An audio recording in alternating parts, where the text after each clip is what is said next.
मैं भारत को भारतीयता की मान्यता के आधार पर फिर से खड़ा करना चाहता हूं, उस काम में लगा हूं। वो आपको जबरदस्ती ऑपरेट करता है। मैं आपको दो बातें कहना चाहता हूं कि कभी भी कोई डॉक्टर आपको कहता है कि हार्ट की आर्टरीज में, वेन्स में ब्लॉकेज है, 70% तक है, तब तो आप बिल्कुल हंसी खुशी रहिए, कोई चिंता की बात नहीं। 75 है, 80 है, 85 है, तो आप चिंता करिए और इस ब्लॉकेज को निकालने के लिए कुछ काम शुरू करिए। आप बोलेंगे ऑपरेशन है, ऑपरेशन उसका इलाज नहीं है। क्यों इलाज नहीं है मैं बताता हूं आपको। ऑपरेशन होता क्या है? एक ऑपरेशन है जिसमें आपको एंजियोप्लास्टी किया जाता है। एंजियोप्लास्टी में क्या होता है कि मैंने बताया ये जो एक तरह की आर्टरी है, मान लीजिए इसमें से ब्लड जाना है और ये रुक गई है, तो डॉक्टर एक छोटी सी स्प्रिंग है वो आपके आर्टरी में डालेगा, कट करेगा, यहाँ से आर्टरी को उठाएगा और स्प्रिंग उसमें इंसर्ट कर देगा। वो स्प्रिंग इतनी बड़ी होती है, वो जो बॉल पेन में आपने देखा है कि स्प्रिंग होती है, एग्जैक्टली वही स्प्रिंग, बस उस पर मेडिकेशन किया हुआ होता है, दवा उस पर लपेटी हुई होती है। वो स्प्रिंग 10 रुपए की बनती है, लेकिन आपके हार्ट में डलने के बाद उसकी कीमत 2 लाख रुपए हो जाए, सिर्फ 10 रुपए की बनती है।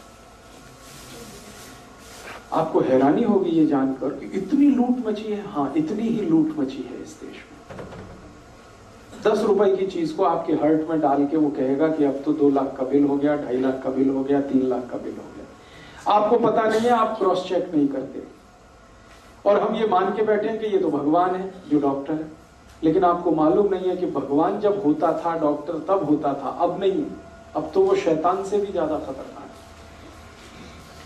भगवान फिर भी आपकी जान ही लेगा, ये तो इतना शैतान है कि जान भी लेगा, पैसे भी निकाल लेगा आपके घर से। हाँ, ये तो शैतान से भी ज्यादा खतरनाक। इसलिए मैं आपको थोड़ा अवेयर करना चाहता हूं कि हार्ट की प्रॉब्लम लेके कभी भी किसी डॉक्टर के पास आप जाएं और कोई डॉक्टर आपको ये कह दे कि आपका कोलेस्ट्रॉल बढ़ गया, इसके कारण ब्लॉकेज आ गया है, या ट्राइग्लिसराइड बढ़ गया, इसके कारण ब्लॉकेज आ गया है, तो आप बिल्कुल मत घबराइए जब तक आप अपनी रिपोर्ट नहीं देख लेते कि इसमें कितना % है। अगर 70 या 70 से नीचे है तब तो चिंता करने की बात ही नहीं। घर आइए, आराम से सोइए, खाइए पीजिए। 70+ है तो जरूर थोड़ी चिंता की बात है, लेकिन उस चिंता को दूर करने के लिए कुछ उपाय हैं जो मैं आपको बताना चाहता हूँ। ऑपरेशन उसका उपाय नहीं है। क्यों? मान लीजिए उसने एक आर्टरी को कट किया और एक स्प्रिंग डाल दिया। स्प्रिंग मैंने कहा इतनी सी है, इतनी सी स्प्रिंग यहां आ गई, ठीक है। अब ये स्प्रिंग डाल दी तो इसमें होगा क्या कि आर्टरी का थोड़ा एक्सपेंशन हो गया, तो खून ज्यादा जाने लगेगा। 1-2 दिन आपको बहुत रिलीफ लगेगा, लेकिन आगे और पीछे जहां स्प्रिंग है ना, उसके आगे और उसके पीछे वहां फिर जमा हो जाएगा क्या? कचरा, कीचड़, कोलेस्ट्रॉल फिर जमा हो गया, तो फिर तकलीफ आएगी आपको। फिर दोबारा आप डॉक्टर के पास जाएंगे, फिर कहेगा आपको एक और एंजियोप्लास्टी कराना पड़ेगा। तो जहां पे उसने स्प्रिंग डाला था उसके आगे पीछे और एक डाल देगा, फिर आपका 2-2.5 लाख का खर्चा। फिर उसमें क्या होगा, जहां स्प्रिंग पड़ गई वहां से तो ब्लड निकल गया, फिर उसके आगे और पीछे फिर वही समस्या। मतलब सीधा सा ये है कि ब्लॉकेज होने की टेंडेंसी जब तक आपके ब्लड में रहेगी तब तक ये होता ही रहेगा, आप चाहे कितनी एंजियोप्लास्टी करा दीजिए। और एक आर्टरी में 2 या 3 से ज्यादा एंजियोप्लास्टी हो नहीं पाती क्योंकि वो बहुत वीक हो जाती है। तब डॉक्टर आखिर में कहता आप बाईपास सर्जरी करा लो। बाईपास सर्जरी में क्या होगा, जो आर्टरी है उसके पैरेलल एक दूसरी आर्टरी लगाएगा और इसको बंद कर देगा। लेकिन अगर ब्लॉकेज की टेंडेंसी उसमें भी बनी हुई है तो थोड़े दिन में उसमें भी ब्लॉकेज आ जाएगा। कीचड़ भरने की अगर नाली में टेंडेंसी है तो नाली कितनी भी नहीं बनाते रहो, कीचड़ भरने ही वाला है। आप कुछ ऐसी व्यवस्था करो कि पानी के साथ नाली में कीचड़ ही ना जाए, ब्लड में कोलेस्ट्रॉल बढ़े ही नहीं, ट्राइग्लिसराइड बढ़े ही नहीं। और कोलेस्ट्रॉल बढ़े तो वो बढ़े जो अच्छा वाला है, जिसको हम HDL कहते हैं। खराब वाला क्यों बढ़े, LDL और VLDL। तो मूल बात जो हमें समझने की है वो ये कि हार्ट की प्रॉब्लम में कभी भी आपको डायग्नोसिस कर दिया किसी डॉक्टर ने कि आपको हार्ट अटैक आने वाला है, हार्ट फेल होने वाला है, कार्डियक अरेस्ट होने वाला है क्योंकि आपकी आर्टरीज में यहां ब्लॉकेज है, यहां ब्लॉकेज है, तो इसमें चिंता नहीं करना है, चिंतन करना है। चिंता करेंगे आप, घबराएंगे, घबराहट में वो सारे पैसे आपके निकाल लेगा, क्योंकि यही आपका वीक पॉइंट है। आप चिंतन ये करिए कि मेरे ब्लड में जो खराब कोलेस्ट्रॉल है वो बढ़ क्यों रहा है, ये कम हो जाना चाहिए। अब ब्लड में खराब कोलेस्ट्रॉल बढ़ने से ही ब्लॉकेज है, तो खराब कोलेस्ट्रॉल बढ़ने के कारण जान लीजिए, किन कारणों से खराब कोलेस्ट्रॉल बढ़ता है और किन कारणों से अच्छा कोलेस्ट्रॉल बढ़ता है। जिंदगी में जितने भी लोग डालडा खाते हैं, डालडा आप समझते हैं, वेजिटेबल ऑयल, ये डालडा सबसे खराब वस्तु है जो खराब कोलेस्ट्रॉल को बढ़ाती है। खराब कोलेस्ट्रॉल मैंने फिर बोला, एलडीएल और वीएलडीएल। एलडीएल और वीएलडीएल आपके खून में सबसे ज्यादा तब बढ़ता है जब आप डालडा खाते हैं और रिफाइंड ऑयल खाते हैं और डबल रिफाइंड ऑयल खाते हैं, ट्रिपल रिफाइंड ऑयल खाते हैं। तो refined oil, double refined oil, triple refined oil, Dalda, ये 4 नाम हमेशा याद रखिए जो सबसे खतरनाक है आपकी जिंदगी के लिए। इनसे जुड़े हुए अगर प्रोडक्ट आपके घर में हैं, डालडा या डालडा का कोई भी प्रोडक्ट, XYZ ब्रांड नेम से आ सकता है। रिफाइंड ऑयल का कोई भी प्रोडक्ट XYZ नेम से आ सकता है, वो रुचि हो सकता है, वो सोया हो सकता है, वो गगन हो सकता है, वो पता नहीं क्या क्या नाम से हो सकता है। ये सब वो प्रोडक्ट हैं जो आपके शरीर में खराब कोलेस्ट्रॉल का निर्माण करते हैं। खराब माने एलडीएल और वीएलडीएल, उसके कारण आपको ब्लॉकेज है। तो क्या करना चाहिए? इमीडिएट आपको फैसला करना चाहिए कि भाई हमारे घर में डालडा नहीं आएगा, हमारे घर में कोलेस्ट्रॉल खराब बढ़ाने वाला कोई भी प्रोडक्ट नहीं आएगा। तो डालडा हटा दीजिए, अपने भोजन से डालडा निकाल दीजिए और रिफाइंड ऑयल भी निकाल दीजिए, डबल रिफाइंड भी ऑयल निकाल दीजिए। तो रिफाइंड और डबल रिफाइंड और डालडा निकालते ही आपका कोलेस्ट्रॉल घटना शुरू हो जाए, इमीडिएट। और अगर आप चाहें तो 3 महीने ऐसा खाना खा के देख लीजिए जिसमें डालडा की 1 बूंद भी ना डाली गई हो और रिफाइंड और डबल रिफाइंड ऑयल ना इस्तेमाल किया गया हो। 3 महीने में वो डॉक्टर ही कह देगा अरे आपका तो बहुत कम हो गया एलडीएल और वीएलडीएल। तो कारण आपको पता होना चाहिए। कारण सबसे बड़ा जो है बैड कोलेस्ट्रॉल, खराब कोलेस्ट्रॉल जो हार्ट अटैक लाता है, कार्डियक अरेस्ट लाता है, उसको लाने वाला जो प्रोडक्ट है, जो वस्तु है आपके रसोई में, वो डालडा है, रिफाइंड ऑयल है, डबल रिफाइंड ऑयल। अब आप उल्टा कहेंगे कि डॉक्टर तो सब बोलते हैं रिफाइंड ऑयल खाओ, हार्ट की प्रॉब्लम से बचना है तो डबल रिफाइंड खाओ और अच्छा है। डॉक्टर इसलिए बोलते हैं कि उनका आपस में एक दूसरे के साथ जबरदस्त कनेक्शन है। रिफाइंड और डबल रिफाइंड ऑयल बेचने वाली कंपनियों का डॉक्टरों के साथ कनेक्शन है। डॉक्टर उनका जितना भी प्रिस्क्रिप्शन करेंगे, कंपनियों का धंधा चलेगा, कंपनियों का धंधा चलेगा तो डॉक्टरों का भी धंधा चलेगा। लोग जितना ज्यादा रिफाइंड और डबल रिफाइंड खाएंगे उतना हार्ट अटैक आएगा, उतना हार्ट अटैक आएगा तो डॉक्टरों की भी चांदी है, कंपनियों की भी चांदी। इसलिए आप विज्ञापन देखकर टेलीविजन पर कभी भी जिंदगी के बारे में फैसला मत करिए। टीवी पर ऐसे ऐसे विज्ञापन आते हैं, कोई पत्नी अपने पति के बारे में बात करती हुई कहती है कि इनको तो ये तकलीफ है तो मैं उसी दिन से सोया वनस्पति ऑयल ले आई, तो ये ऑयल ले आई, तो वो ऑयल ले आई। बस यही खतरनाक, क्योंकि एक भी विज्ञापन सच नहीं होता और सच विज्ञापन करने की उनकी कोई जवाबदारी नहीं है, क्योंकि सरकार ने उनको झूठ बोलने का लाइसेंस दिया है। एक भी विज्ञापन सच नहीं होता और सच बात विज्ञापन में बताई नहीं जाती। तो आप टीवी विज्ञापन देखकर कभी भी ये डिसाइड मत करिए कि हमारे घर में क्या लाना है क्या नहीं लाना है। वो ऑयल के बारे में है तब तो बहुत कॉशियस रहिए। तो आप जैसे ही डालडा हटाएंगे, जैसे ही ये रिफाइंड और डबल रिफाइंड ऑयल हटाएंगे, 3 महीने आप देशी घी में खाना बना के खा लीजिए, देशी घी। आप देखेंगे आपका कोलेस्ट्रॉल कम होना शुरू हो जाएगा, ट्राइग्लिसराइड कम होना शुरू हो जाएगा। अब ये महत्व की बात है जो आपने कहा वो भी नकली है, तो असली बना लीजिए घर में। दूध आपके पास आता है, दही बना लीजिए, उसमें से मक्खन निकाल लीजिए, मक्खन को गर्म करके घी बना लीजिए, वो आपके घर में ही है। मेरा कहने का मतलब ये है कि आप घी के लिए देशी घी जितना ज्यादा खाएंगे बैड कोलेस्ट्रॉल उतना कम बनेगा, डालडा जितना खाएंगे बैड कोलेस्ट्रॉल उतना ज्यादा बनेगा, रिफाइंड और डबल रिफाइंड खाएंगे और ज्यादा।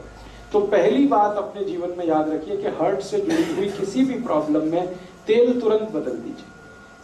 फिर आप बोलेंगे अच्छा डालडा छोड़ दिया, तो डालडा छोड़ के घी पे आ जाइए। और घी में मैं आपसे कह चुका हूं कि गाय का हो तो बहुत अच्छा है। गाय का घी जिस पर 12 साल मैंने रिसर्च किया है, 1 ग्राम भी कोलेस्ट्रॉल नहीं बढ़ने देता। गाय के घी में ऐसी तासीर है। हाँ मैं बताता हूँ, एक मिनट। गाय का घी 12 साल तो मैं रिसर्च कर लिया, हजारों साल हमारे ऋषि मुनियों ने रिसर्च कर लिया।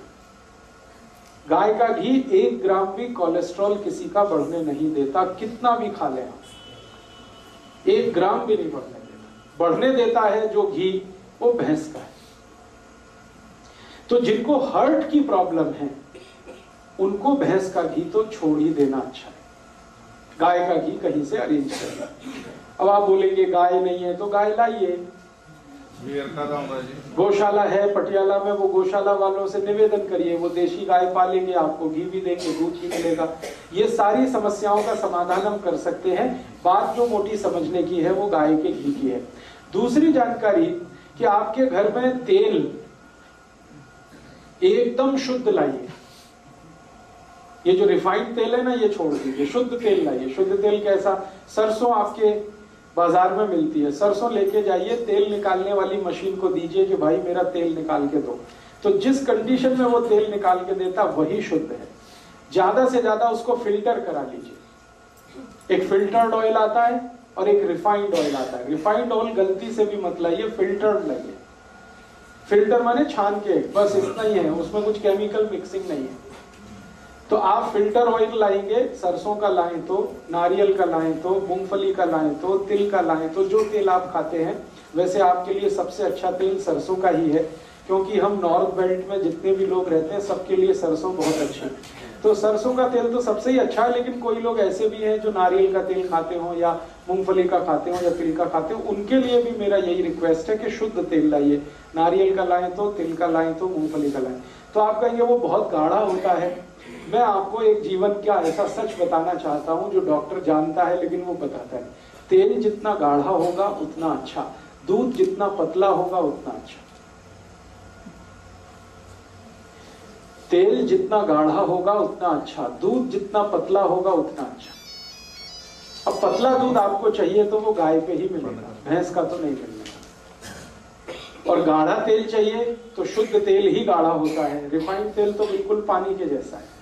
तेल को जब शुद्ध रूप में हम प्राप्त करते हैं, फिर इसको रिफाइन करने के लिए जो केमिकल्स मिक्स किए जाते हैं वो खतरनाक है हार्ट के लिए।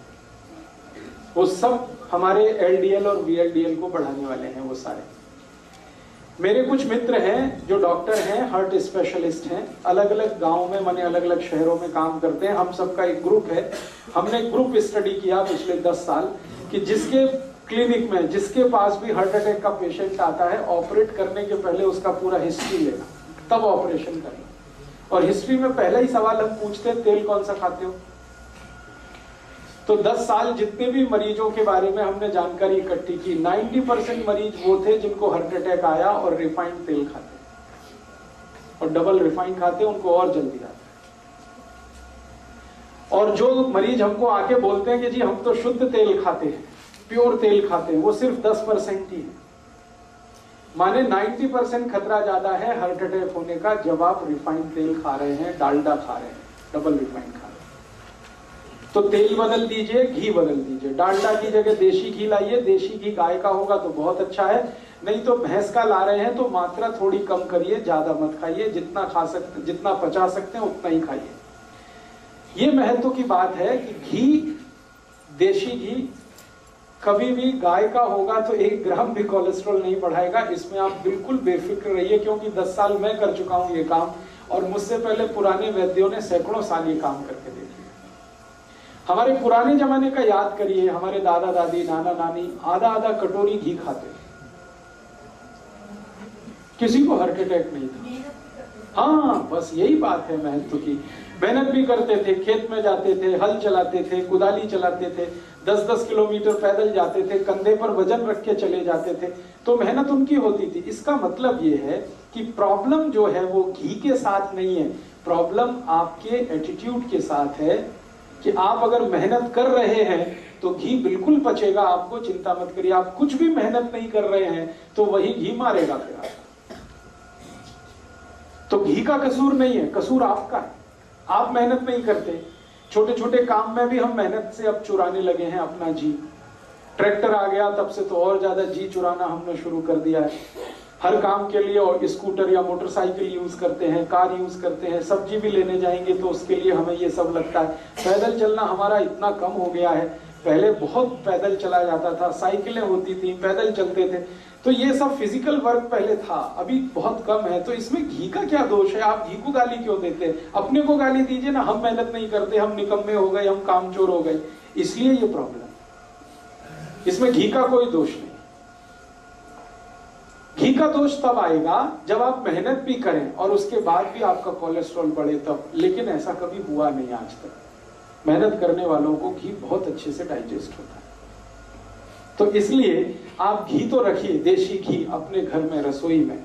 डालडा निकालिए, रिफाइंड और डबल रिफाइंड हटाइए, तो तुरंत आपका कोलेस्ट्रॉल घटना शुरू हो जाएगा। दूसरी एक जानकारी मैं कल दे चुका हूं, आपको रिपीट कर रहा हूं। जैसे ही नमक बदल देंगे आपका कोलेस्ट्रॉल कम हो जाएगा।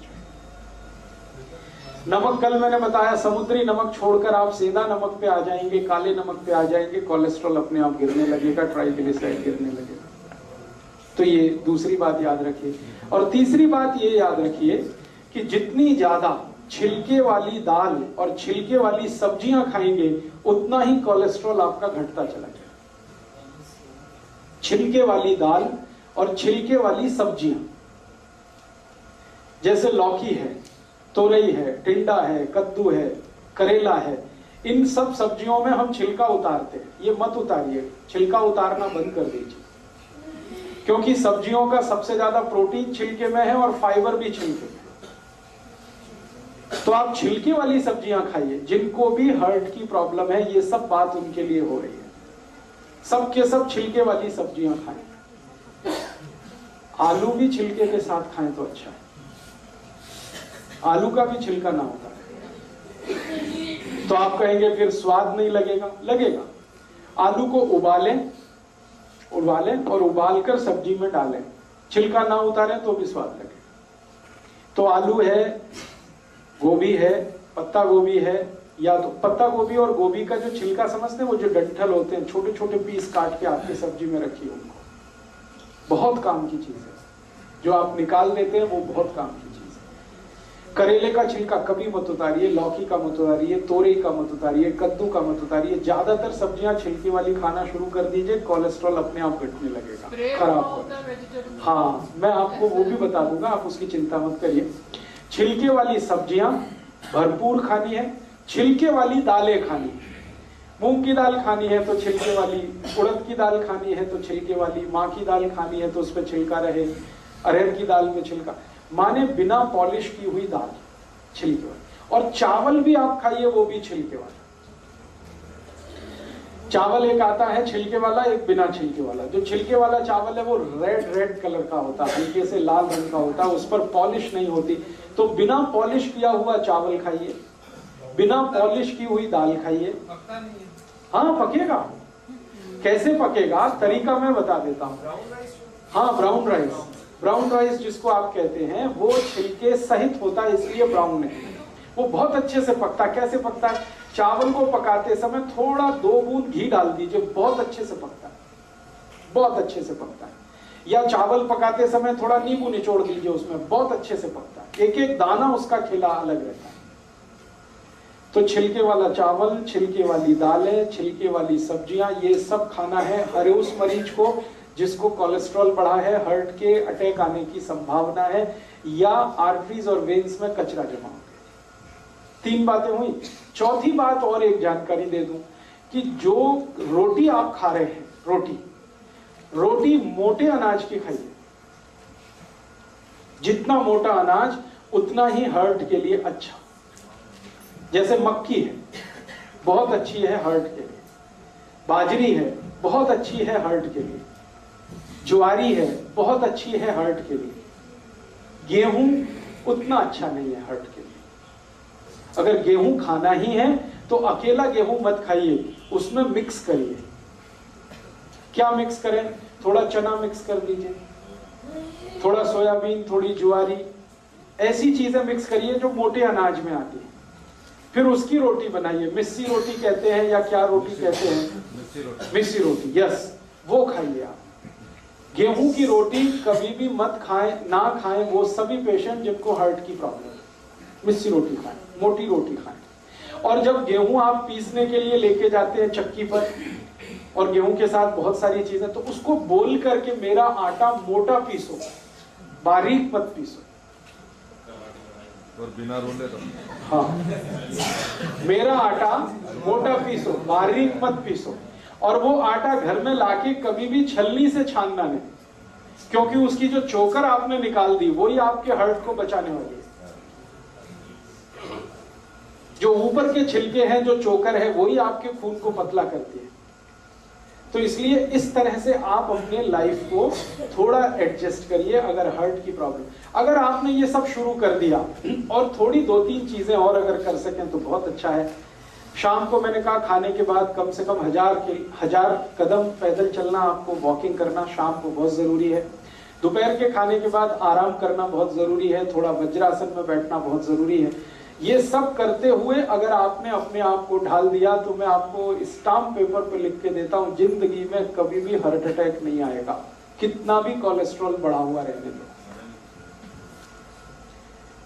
और लगातार आप इस हैबिट में आ जाएंगे जो मैं बता रहा हूं, तो आपका 6-8 महीने में कोलेस्ट्रॉल अपने आप ही खत्म हो जाएगा। आप हैरान हो जाएंगे कैसे हो गया, आपने फूड हैबिट्स थोड़ी सी चेंज की, वो हो गया। जो खराब कोलेस्ट्रॉल बढ़ाने वाली चीजें हैं वो हटाते गए, और जो अच्छा कोलेस्ट्रॉल बढ़ाने वाली चीजें उनको बढ़ाते गए, आप ठीक हो गए। तो बिना मेडिसिन के, बिना ट्रीटमेंट के, बिना ऑपरेशन के आप अपने हार्ट की प्रॉब्लम को ऐसे ठीक करें। अब आप बोलते हैं इसमें और कुछ कर सकते हैं, हाँ, और अगर कुछ कर सकते हैं तो कर लीजिए। कुछ ऐसी चीजें खाइए जो कल से मैं बात कर रहा हूं, जो एल्कलाइन है। सारी एल्कलाइन चीजें खून को गाढ़ा होने से बचाती हैं और पतला बनाती हैं। तो आप बोलेंगे क्या खाएं, बहुत सारी चीजें हैं हमारे आसपास। सबसे एल्कलाइन चीज है हमारे भोजन में या आसपास की रसोई में और पड़ोस में, आंवला। भरपूर आंवला खाइए। अब भरपूर आंवला खाने से मतलब नियमित रूप से आंवला खाइए, ये नहीं कि 1-2 किलो एक बार में खा जाए। भरपूर खाने का माने नियमित खाइए, 6 महीने, 8 महीने, साल भर 2 आंवले रोज खाइए। जिनको भी हार्ट की प्रॉब्लम है, ड्राई खा लें, चटनी बना के खा लें, मुरब्बा बना के खा लें। फिर कोई बोलेगा मुझे डायबिटीज भी है और हार्ट की भी प्रॉब्लम है, तो जो डायबिटिक है वो मुरब्बे वाले आंवले को पानी में धो के उसे खा लें। आंवले की कैंडी आती है उसे खा लें। आंवला किसी भी रूप में खाना, 2 बहुत खून को व्यवस्थित करता है आंवला, एक चीज। दूसरी और चीज क्या खा सकते हैं, अगर आपकी थोड़ी भी कैपेसिटी है खर्चा करने की, तो आप ये एलोवेरा जूस पी लें। बहुत एल्कलाइन है और खून को एकदम व्यवस्थित कर देता है। एलोवेरा जूस आसानी से उपलब्ध है, पटियाला में मिलता है। गुरप्रीत भाई से आप संपर्क कर लें, उनके पास व्यवस्था है। और भी कहीं मिलता हो, स्वामी रामदेव जी के यहाँ मिलता है, वहां से भी आप ले सकते हैं। एलोवेरा फ्रेश कितना खाया जा सकता है? हाँ, एलोवेरा फ्रेश अगर खाना चाहते हैं तो बहुत ही बढ़िया होगा, जूस से भी अच्छा होगा। एलोवेरा फ्रेश खाने का तरीका बता देता हूँ। उसका जो पत्ता आता है ना, वो काट के ऊपर वाला छील लेना, उसको छिलका उतारना। हाँ, उतारना खाने के लिए। फिर अंदर का जो गूदा है, फल, वो चबा के खा लीजिए। एक दिन में 10 से 15 ग्राम से ज्यादा मत खाइए। बहुत कड़वा है, बहुत तीखा है। उसको ग्राइंड करके पानी में, हाँ, ले सकते हैं, ग्राइंड करके पानी में ले सकते हैं, उसकी चटनी ले सकते हैं, चबा के खा सकते हैं, कैसे भी खा सकते हैं। अचार आता है तो अचार खा लीजिए। एक सर उसका जो छिलका है, दूसरी चीजों का तो छिलका खाना है। हाँ, एलोवेरा का छिलका ही एक है जिसको आप डाइजेस्ट नहीं कर सकते। वो डाइजेस्ट आप कर नहीं पाएंगे, इसलिए मैंने उतरवा दिया। बाकी सभी छिलके आप डाइजेस्ट कर पाते हैं। तो एलोवेरा का गूदा ले लीजिए। ऐसे ही हमारे पास बहुत एल्कलाइन चीज है, गाजर। अभी 4 महीने गाजर का सीजन आ गया, खूब गाजर खा लीजिए। माने नियमित रूप से, खूब जहां भी मैं शब्द इस्तेमाल करूंगा, नियमित रूप से 3-4 महीने खा लीजिए। 2 गाजर रोज, 3 गाजर रोज चबा के खा लीजिए। बहुत एल्कलाइन है गाजर। मूली है जी, डायबिटीज वाले जरूर खा लें। भगवान का बनाया हुआ कोई भी मीठा पदार्थ डायबिटीज वाले खूब खाएं। आदमी का बनाया हुआ कुछ ना खाएं। ये सारी खतरनाक बीमारी आदमी के बनाए हुए मीठे पदार्थ में, जिसमें वो चीनी डाल दे। गाजर भगवान की बनाई है, आप खूब खाएं जी। जूस के लिए उसके प्रिस्क्राइब है बॉटल के ऊपर 30 ml to 50 ml आप ले। 30 ml की तो जरूरत नहीं है, वो उन्होंने प्रेस्क्रिप्शन दिया है, शायद वो बहुत हाई डिग्री किसी पेशेंट को ध्यान में रख के। मैं आपको कह रहा हूं कि 10 से 15 ml ही पर्याप्त है। 30 ml बहुत ज्यादा है, नॉर्मल आदमी के लिए ठीक नहीं। वो बोतल पे इसलिए भी लिखा गया है कि बिके, सब जगह बेचने का प्रॉब्लम आ गया ना। तो आपको तो मैं बता रहा हूं उस हिसाब से कि न्यूनतम दवा लेके या बिना किसी दवा के आप अपनी जिंदगी को कैसे मैनेज कर सकते। तो एल्कलाइन चीजें हैं, गाजर है, आंवला है, टमाटर है, पत्ता गोभी है, फिर बंद गोभी है, फिर ये आपके पास मूली है, फिर चौलाई है, फिर सरसों है जो आजकल साग के रूप में, ये सब एल्कलाइन है, सब हार्ट के लिए टॉनिक है ये सब। तो इन चीजों का इस्तेमाल करते हुए भोजन में देशी घी या तो शुद्ध तेल का इस्तेमाल करते हुए, नमक बदलते हुए आप चल पड़िए जिंदगी के रास्ते पर। एक बार अगर अटैक आ चुका है पुराने किसी समय में, दोबारा कभी नहीं आएगा। और जो भी ब्लॉकेज है वो बिना किसी दवा के अपने आप ही निकल जाएगा, क्योंकि बॉडी में ब्लॉकेज बनाने की टेंडेंसी है तो निकालने की भी टेंडेंसी है। दवा खाने की इसके लिए जरूरत नहीं है, मेडिसिन की इसके लिए बिल्कुल जरूरत नहीं है। अब एक आखिरी बात बता देता हूं, इमरजेंसी आ जाए, मान लो इमरजेंसी। इमरजेंसी क्या होती है? आपने जैसा मैंने कहा वैसे सब मैनेज किया, ठीक है, और शायद कोलेस्ट्रॉल आपका इतना बढ़ा हुआ हो कि ब्लॉकेज 99% पहुंच गया हो। उस कंडीशन में उसको रिड्यूस होने में 6-8 महीने लगते हैं। इस बीच में कभी इमरजेंसी आ गई तो, इमरजेंसी माने अटैक ही आ गया मान लो, तो भी घबराइए मत। मैं आपको एक जानकारी देना चाहता हूं कि 99% पेशेंट में ऑटोमेटिक बाईपास होता है। भगवान ने ऐसी व्यवस्था बनाई है शरीर में, ऑटोमेटिक बाईपास होता है, डॉक्टर नहीं करता, खुद ही होता है। कैसे होता है? मान लो मैं थोड़ी देर फिर पुरानी बात पे आता हूं, ये एक आर्टरी है, ये पूरी तरह से बंद हो गई, अब इसमें से ब्लड सप्लाई नहीं हो रहा है, तो ये जो बंद हो गई ना, इसके पैरेलल एक खुली हुई आर्टरी रहती है हमेशा। हर एक आर्टरी के पैरेलल एक दूसरी है, हर एक वेन्स के पैरेलल एक दूसरी वेन है। वो उसी समय के लिए भगवान ने दे रखी है कि ये बंद हो जाए तो दूसरी अपने आप खुल जाएगी, ऑटोमेटिक बाईपास हो जाएगी। इसलिए घबराइए मत, डरिए, भगवान ने बहुत सुरक्षा बनाई है आपके लिए।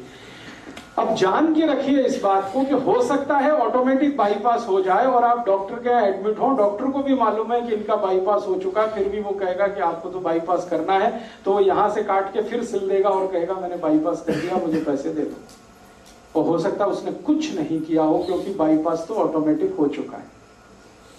ये सभी के शरीर में होता है, हर एक व्यक्ति के शरीर में होता है।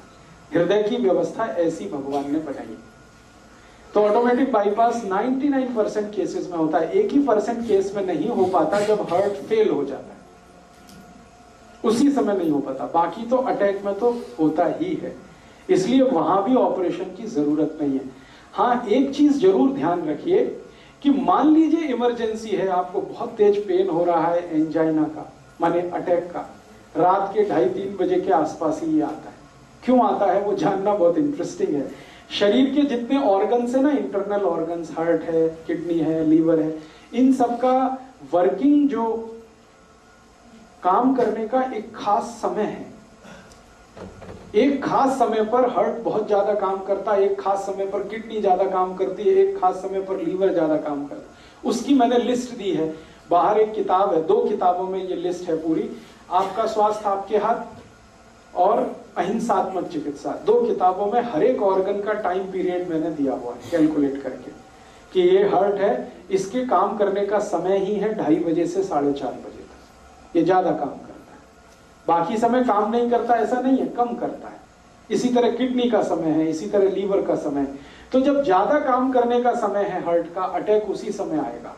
तो ज्यादातर अटैक 99% सुबह 2:30 बजे से 4:30 बजे के बीच में ही आते हैं। उस समय के लिए क्या करें? बहुत तेज पेन होगा, बहुत तेज तकलीफ आएगी, तो मैं आपको एक दवा का नाम बताता हूं, वो सब नोट करके रखें। ये रामबाण दवा है, बहुत सस्ती आती है, होम्योपैथी की दुकान में ये मिलेगी। इस दवा को आप इस्तेमाल करें जैसे सॉर्बिट्रेट इस्तेमाल करते हैं। सॉर्बिट्रेट के बारे में आप जानते हैं, गोली है जो जीभ के नीचे डॉक्टर कहता है रख लो। ये एक दवा ऐसी ही है होम्योपैथी में, वो बिल्कुल ऐसे ही काम करती है। आपको मरने से तो बचा ही लेगी। उस दवा का नाम है एकोनाइट, ACONITE, ACONITE, ACONITE, एकोनाइट। इसके आगे एक नंबर लिखना पड़ेगा, नंबर नहीं मिलेगी, 200 लिख दीजिए। एकोनाइट 200, ये लिक्विड फॉर्म में 5 मिलीलीटर की शीशी खरीद के रखिए, 10 रुपए की आती है, और उतनी शीशी से 100 लोगों की जिंदगी आप बचा सकते हैं। क्या करना है इसको? जब बहुत तेज एंजाइना का पेन है, हार्ट एरिया में, हार्ट रीजन में बहुत तेज पेन हो रहा है, इस दवा की एक बूंद जीभ पे डाल दीजिए पेशेंट की, एक ही बूंद। 5-7 मिनट में ही वो कहेगा हाँ बहुत रिलीफ हो गया, ठीक है। फिर एक और बूंद डाल दीजिए 5-7 मिनट के बाद, फिर कहेगा और रिलीफ हो गया, और एक बार डाल दीजिए। बस 3 बार डाल के छोड़ दीजिए और भूल जाइए, और उसको भी कह दीजिए कि तुम भी भूल जाओ, फिर कुछ प्रॉब्लम नहीं है। डॉक्टर के पास भी जाने की जरूरत नहीं है, एंजियोग्राफी भी कराने की जरूरत नहीं है। अगर आप कराना चाहें तो पैसे ही खर्च होने वाले हैं आपके, और कुछ उससे ज्यादा नहीं निकलेगा। आपने उसको रोक लिया मरने से। अब क्या करना है वो मैं पीछे सब बता चुका हूं। उसका घी बदलवाइए, उसका तेल बदलवाइए, उसका दूध बदलवाइए, भैंस का पी रहा है तो गाय का लाइए, घी ला रहा है तो गाय का लाइए, फिर उसको कहिए नमक बदलो, फिर छिलके वाली दालें शुरू करो, छिलके वाली सब, ये सब उसको शुरू कर दीजिए उसकी डाइट, और 5-6 महीने के बाद वो बिल्कुल नॉर्मल हो जाएगा। 5 to 7 मिनट्स, एक ड्रॉप डाला 5 to 7 मिनट, दूसरा डाल दिया 5 to 7 मिनट, तीसरा डाल दिया, बस 3 ड्रॉप डाल के छोड़ दें। ये एक छोटी सी जानकारी मैंने आपको हार्ट और हार्ट से होने वाली प्रॉब्लम्स के बारे में दी है। अब एक आखिरी जानकारी और दे देता हूं कि हमारे रसोई घर में एक बहुत अच्छी मेडिसिन है जो इन सब काम को बड़े आसानी से करती है। हार्ट में अगर ब्लॉकेज आ गया तो उसको निकालेगी, कोलेस्ट्रॉल बढ़ गया है तो उसको घटाएगी, कचरा जमा हो गया खून में तो उसको साफ करेगी। उस मेडिसिन का नाम है मेथी दाना। मेथी दाना बारीक, ये जो मेथी दाना है पीला पीला होता है, खाने के बाद देखेंगे तो बहुत कसेला होता है, कड़वा होता है। ये बहुत अच्छा टॉनिक है हार्ट के लिए। मेथी दाना नियमित रूप से हर उस पेशेंट को देना है जिसको अटैक आने की संभावना है या आ चुका है। एकोनाइट तो दे ही दिया, वो तो उस समय के लिए बच गया, भगवान की दुआ हो गई उसके ऊपर, ऐसा समझ लो। हाँ, जो बारीक होता है वो काम का है, जो बड़ा वाला है वो अचार के काम का है। छोटा मेथी दाना वही काम का है। अब इसको खाना कैसे है? हर उस पेशेंट को ये देना पड़ेगा जिसको ब्लड में कोलेस्ट्रॉल ज्यादा है, ट्राइग्लिसराइड ज्यादा है, कचरा जमा हो गया, कीचड़ भर गया, उसको साफ करने के लिए 1 चम्मच छोटा वाला मेथी दाना 1 गिलास गर्म पानी में रात को रखना, रात भर उस पानी को रखना, सवेरे वो पानी सिप सिप करके पीना, क्योंकि पानी पीने का नियम जो बताया वो ध्यान रखना, और मेथी दाना चबा के खाना। बस इतना सा काम नहीं, बिल्कुल नहीं। रात को गर्म पानी में 1 गिलास, कांच का गिलास रहना चाहिए, उसमें 1 छोटा चम्मच मेथी दाना, छोटा मेथी दाना वो डाल के रख दीजिए, रात भर रखा रहने दीजिए, सवेरे पानी को सिप सिप करके पी लीजिए और उस दाने को चबा के खा लीजिए। हाँ, डालते समय पानी गर्म जरूरी है। दोबारा पीते वक्त पानी गर्म करने की जरूरत नहीं, क्योंकि वो मेथी से ही बहुत गर्म हो चुका है, तासीर बदल जाती है उस पानी की, रंग बदल जाता है, आप देखेंगे पानी पीला हो जाएगा। लगभग 3 से 4 महीने लगातार, 90 से 120 दिन लगातार। फिर क्या करना है? 90% केसेस तो इतने में ही ठीक हो जाते हैं, 90 से 120 दिन में। लेकिन 10% केसेस ज्यादा कॉम्प्लिकेटेड है तो उनको शायद ज्यादा चलाना पड़ेगा। तो मेथी दाने का एक नियम है, वो ये कि 90 से 100 दिन देने के बाद 15-20 दिन के लिए उसको ब्रेक दे दीजिए, 15-20 दिन के लिए, और फिर वापस 90 दिन चला सकते हैं। तो 2 बार से ज्यादा शायद रिपीट मैंने आज तक किसी पेशेंट को नहीं किया, 2 रिपीटिशन में ही सब क्लियर कर देता। अब मेथी दाने में कुछ ऐसे केमिकल्स हैं जो खून को बहुत अच्छे से साफ करते हैं। साफ माने खून में जो कीचड़ वाला हिस्सा है, बैड कोलेस्ट्रॉल, वो सब खत्म कर देते हैं मेथी दाने के केमिकल्स। तो ये हमारे रसोई की बहुत अच्छी एक दवा है। और एक अच्छी दवा बता देता हूं, इसी के साथ चाहे तो वो ले सकते हैं, नहीं तो ये या वो दोनों में से कोई एक ले सकते। स्वामी जी अक्सर वो आपको बताते हैं लौकी का रस। ये लौकी का रस भी वही काम करता है जो मेथी दाना करता है। लौकी का रस आप जानते हैं, छिलका नहीं उतारना, लौकी के छोटे टुकड़े करके कद्दूकस में पीस के उसमें या मिक्सर में पीस के रस निकाल लेना। उस रस में तुलसी पत्ता, धनिया पत्ता और पुदीना पत्ता, ये कम से कम 5 से 10 तीनों, 5 पत्ते धनिया, 5 पत्ता पुदीना, 5 पत्ता तुलसी, या 10 पत्ते धनिया, 10 पत्ता पुदीना, 10 पत्ते तुलसी, ये तीनों मिक्स करके चटनी बना के, चटनी माने उसमें कुछ मिलाना नहीं, खाली पीसना, पीस के उसको रस में मिलाना, लौकी के रस में। और इस रस की मात्रा 1 कप, 1 कप माने 150 ml। फिर से रिपीट करता हूं, लौकी का रस निकालना है बिना छिलका उतारे, और उसमें 5 से 10 पत्ते धनिए का, 5 से 10 पत्ते पुदीने का, 5 से 10 पत्ते तुलसी का, तीनों पीस के डालना है। 1 कप रस होगा और इसमें तीनों पत्ते पीस के डाल दिए। अब ये पीना है। इसको सबसे अच्छा पीने का समय है सवेरे खाली पेट, और अगर सवेरे खाली पेट कोई नहीं पी पाता, कारण कुछ भी हो उसका, तो दोपहर को खाने के बाद तो जरूर लेना है। शाम को ये नहीं ले सकते। सवेरे तो खाली पेट पानी भी पीना जी, हाँ। कितना चਿਰ बाद? तो पानी पीने के लगभग 40 मिनट बाद, 40 से 45। एलोवेरा का जूस भी है जो बनाना घर में, वो भी? हाँ, उसमें और 40 मिनट जोड़ दीजिए। पानी ले लीजिए, एलोवेरा जूस ले लीजिए, फिर 40 मिनट जोड़ के और आप ये रस ले लीजिए लौकी का। और अगर कुछ लेना है तो 40-45 मिनट गैप रखिए हर एक दवा से दूसरी दवा के बीच में। 40 मिनट से लेकर 1 घंटे का गैप बहुत जरूरी है आयुर्वेद की कोई भी दवा। खाने के इमीडिएट बाद ले सकते हैं। अब आप पूछेंगे खाने के इमीडिएट बाद तो लस्सी पीनी है, तो लस्सी पी लीजिए, फिर 40 मिनट बाद ले लीजिए। खाने के इमीडिएट बाद लेंगे, उसके आगे नहीं जा सकते, माने लंच टाइम तक आपको ये पी लेना है। शाम का समय इसके लिए अच्छा नहीं है। खाने तो बाद जी लस्सी है जी, दही आवी या रड़के आवी मक्खन निकाल के? जिनको हार्ट की प्रॉब्लम नहीं है वो मक्खन ना निकाले, और जिनको हार्ट की प्रॉब्लम है वो मक्खन निकाल के। तो ये एक दवा मैंने बता दी। एक दवा हो गई मेथी दाना। हाँ, हमेशा। हाँ, पहले या पानी, फिर एलोवेरा लेना है तो एलोवेरा, आंवला लेना है तो उसी के साथ एलोवेरा के साथ, फिर 40 मिनट 1 घंटे के बाद मेथी लेना है। इस तरह से आप शेड्यूल करिए।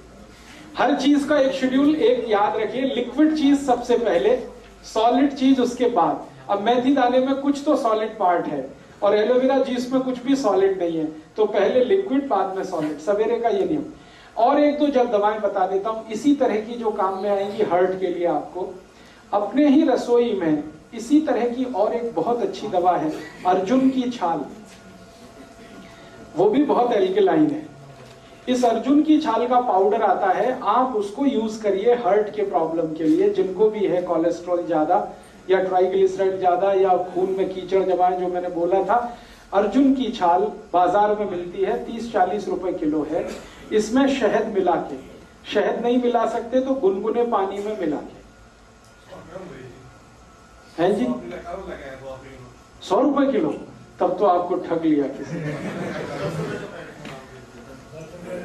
अगर आप उसको थोक बाजार से खरीदेंगे 30 से 40 रुपए किलो से ज्यादा भाव नहीं है उसका पूरे भारत। आप थोक में खरीद लीजिए ना, मैं कह रहा हूं मार्केट थोक में जाइए, 30 से 40 रुपए किलो से ज्यादा भाव ही नहीं है उसका। तो आप जो है अर्जुन की छाल का पाउडर, इसको भी इस्तेमाल कर सकते हैं हार्ट पेशेंट के लिए। ये भी बहुत एल्कलाइन है। और एक दो चीजें बताता हूं जो इसी तरह से एल्कलाइन है और हार्ट के लिए बहुत। पाउडर ही लेना अर्जुन की छाल। शहद लेना है, शहद नहीं है तो गुनगुने पानी में मिला के लेना है। हाँ, क्वांटिटी माफ करिए, भूल गया।